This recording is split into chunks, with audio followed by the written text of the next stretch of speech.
Welcome to News Beacon, your trusted source for breaking headlines, global insights, and sharp analysis from around the world.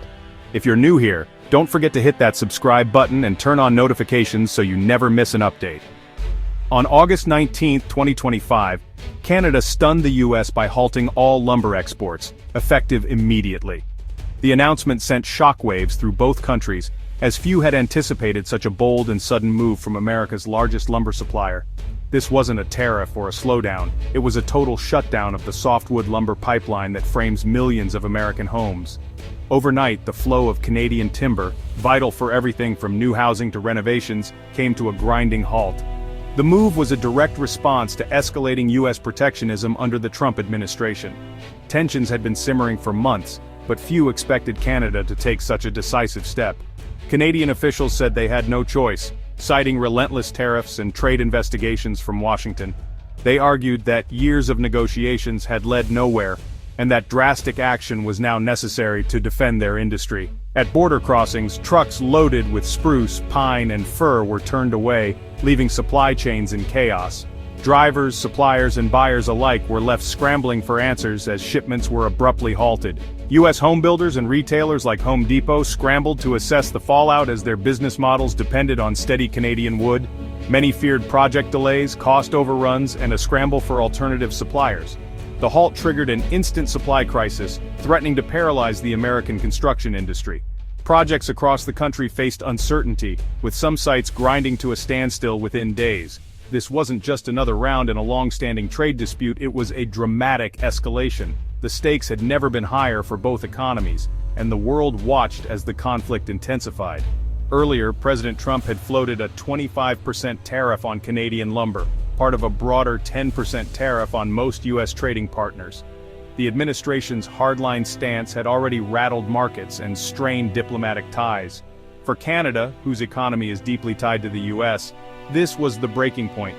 The decision risked jobs and revenue at home, but officials insisted it was necessary to protect their national interests. The export halt was a strategic gamble to force the U.S. back to the negotiating table. Canadian leaders hoped the disruption would prompt urgent talks and a fairer deal, but its immediate effect? A wall of wood at the border, and a new crisis for American builders.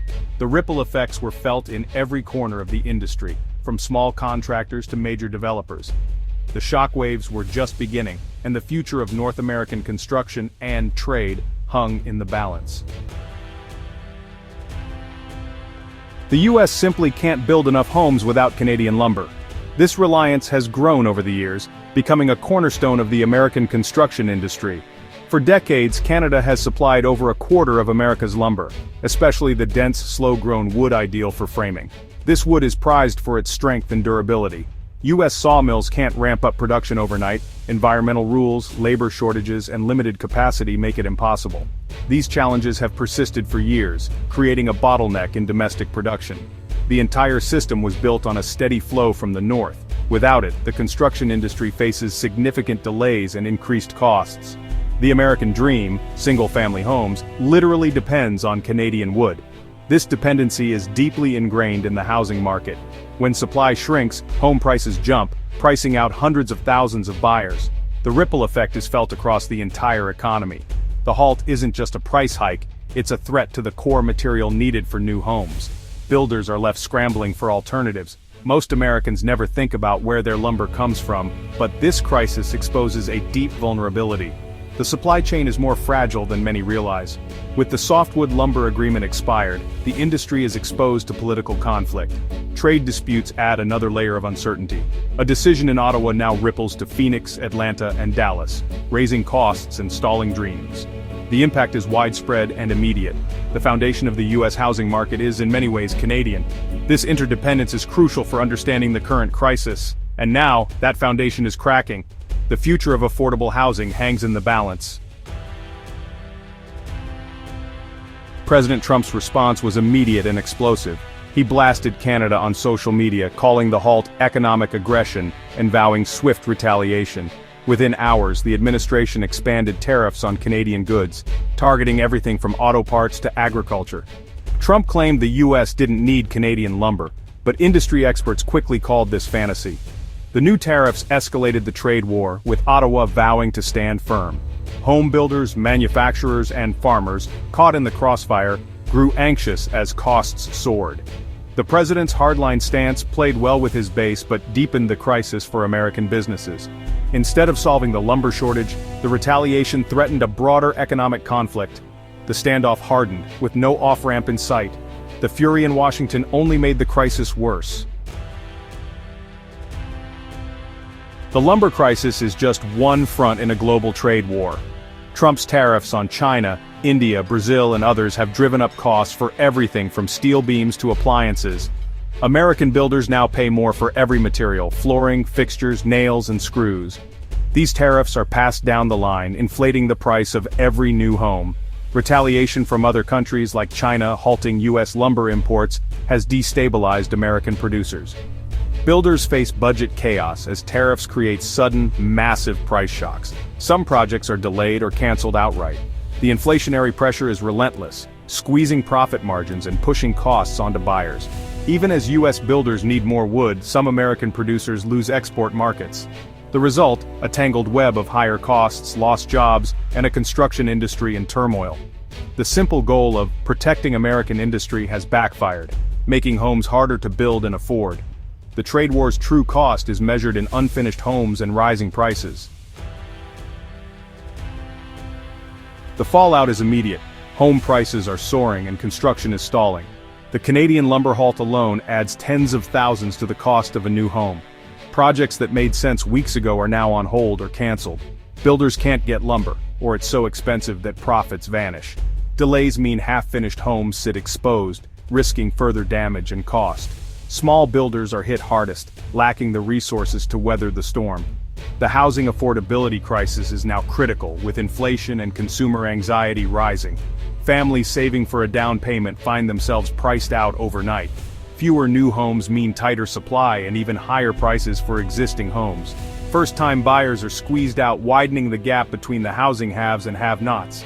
The lumber dispute is now a full-blown crisis for anyone hoping to buy a home. Behind the numbers are real people, builders and families caught in the crossfire. Their lives are upended by forces far beyond their control, as the ripple effects of tariffs and shortages reach deep into their daily realities. A North Carolina builder with 3 homes under contract can't get lumber. "My business bleeds money every day we stand idle." He watches his workers wait, his clients grow anxious, and his own future become uncertain. A Texas project manager says, "Our supply chain is broken. Switching to steel adds $40,000 per home." The costs keep climbing, and the choices get harder with every delay. Construction workers face layoffs as projects stall. Skilled tradespeople who once built neighborhoods now wonder how they'll support their families. On the other side, buyers are devastated. Their dreams of homeownership slip further away with every price hike and delay. A Denver couple saved for 5 years, only to see their new home's price jump by $35,000, out of reach. They're not alone. Families across the country face the same heartbreak. "It feels like the dream was stolen from us overnight," they say.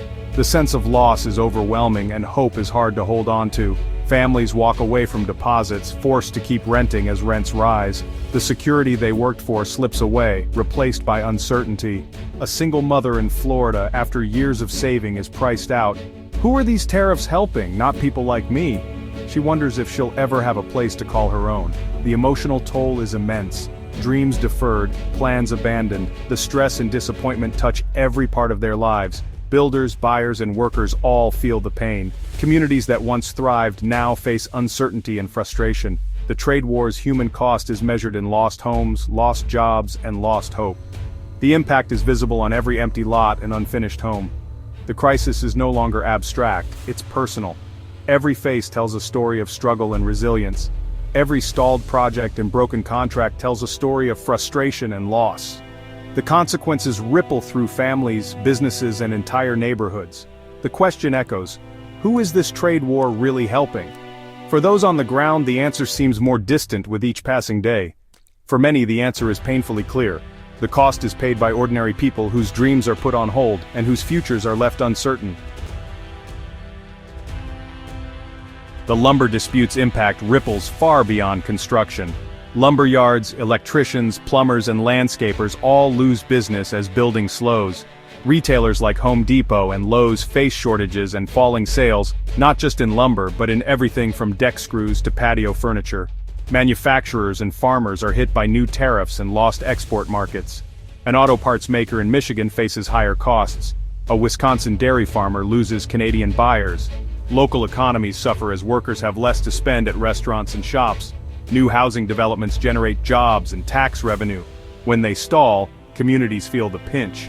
The slowdown spreads from sawmills to Main Street, touching every corner of the economy. The modern economy is deeply interconnected. A trade war's damage is never contained. The lumber crisis is a stark reminder: no industry is an island.